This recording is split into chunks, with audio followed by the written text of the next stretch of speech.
Hey folks, Doomed Wizard here.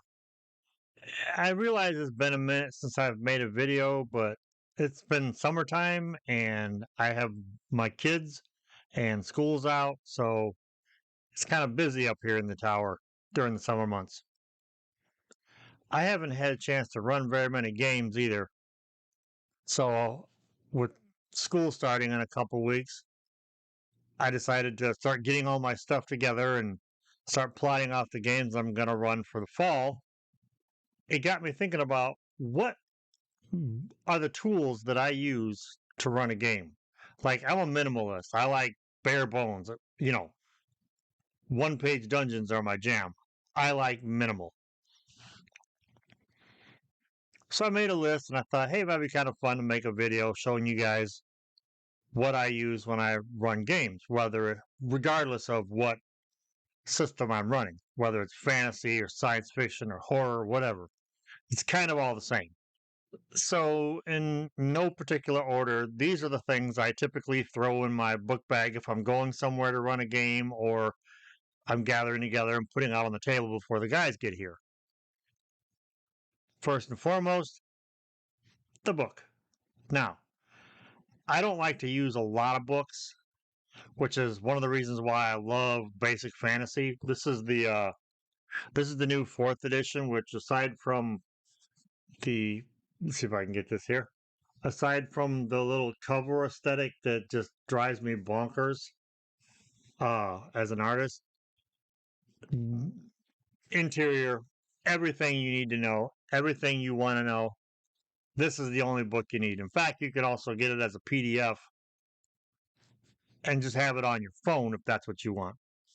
Now, somebody did point something out cool about this book. Y'all know Basic Fantasy is my jam. Somebody pointed out, and I can't think of who it was. It's been a summer, right? How easily identifiable. I know it doesn't come into focus very well with my camera, but how easily identifiable this is. So if it's up on your shelf, like over here, where's the basic fantasy book? Oh, here it is. Anyway, the book. Preferably a one source book. Lately, I've been running my game under a gibbous moon, which is still in the developmental stage. One of the things I have been able to do this summer was put all the rules that I've got written all over my house in one volume. And again, I this is the player's guide, even though it's going to be a all in one when I'm done with it. This is just to give my players something to look at on the table. While we're on the subject of one book rules, another little project I've been putting together is my little jam here, Operation Snake Eyes. This is it. This is my rules light homage to Operation Wolf, the game that I probably spent more quarters on than anything else in the 80s. The arcade I used to hang out in, me and my buddies basically wore out the machine gun. It no longer vibrated. We played it so much. So I created kind of like a little homage game to it, which I'll be covering in a future video, along with more about Gibbous Moon. But I'm getting off track. Probably the second most important or tied for first place would be the game itself. I'm a one page dungeon person. I like to have it all on one page, maybe two, you know, or one and some note cards, but I'll get to that in a little bit. This is the Red Eyes of Fear. I made this game and I linked it in a earlier video. I'll put that at the end of this video for you if you want to go grab it and run it. Help yourself. Now, I thought I had a lot of dice. I'm not a dice goblin or anything, but I thought I had a lot of dice till me and my buddy put this thing together. I keep my little dice in it, for friends who may have forgotten their dice. Uh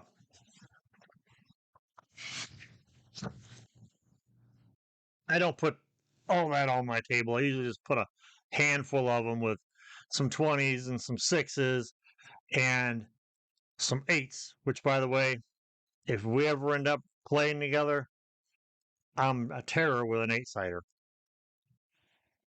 Now, I love theater of the mind. That's my favorite way to play, but I also enjoy playing on a grid.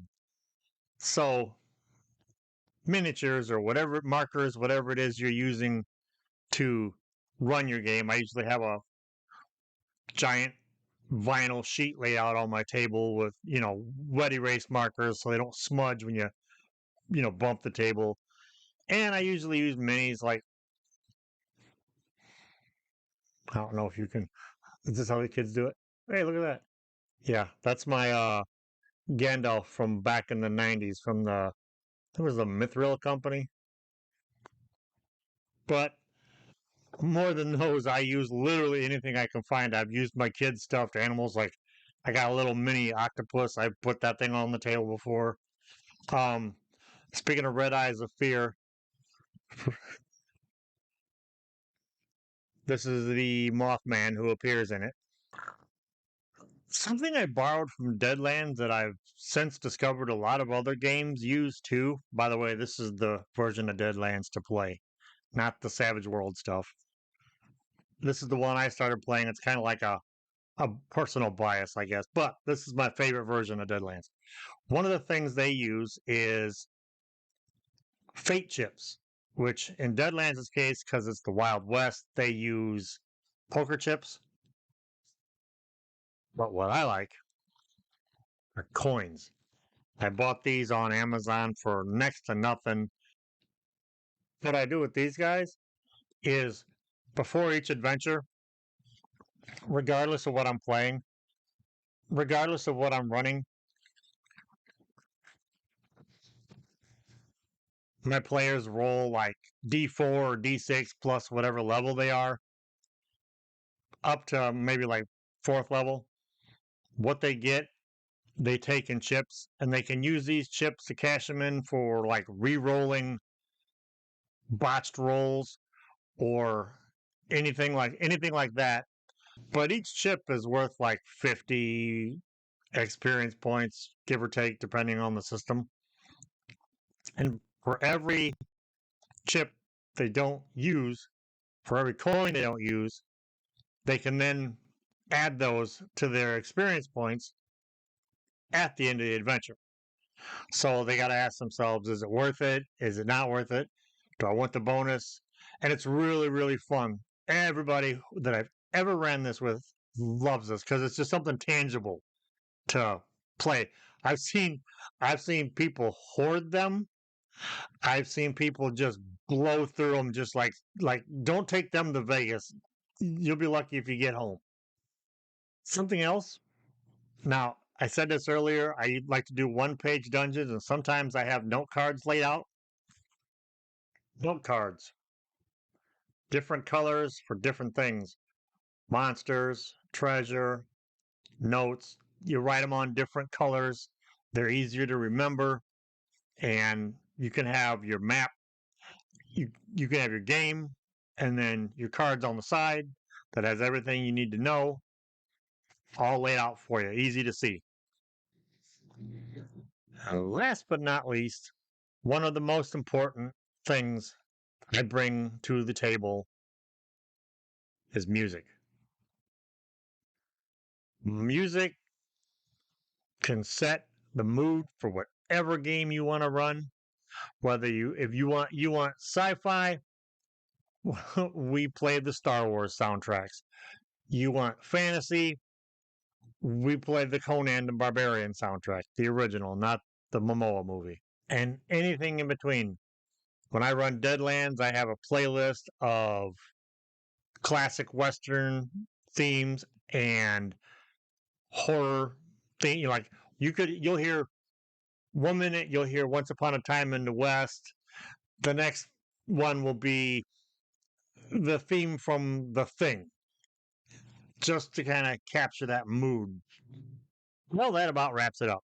That's the bare minimum, bare bones toolkit that I take with me or that I use even at home when I'm running games. What do you use?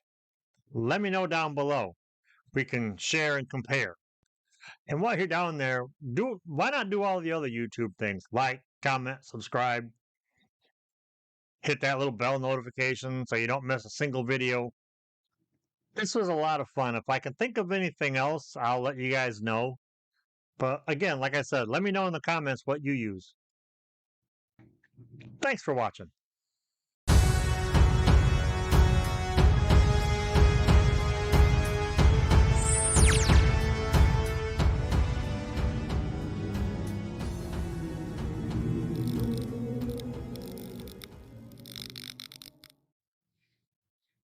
I have made a mess in here.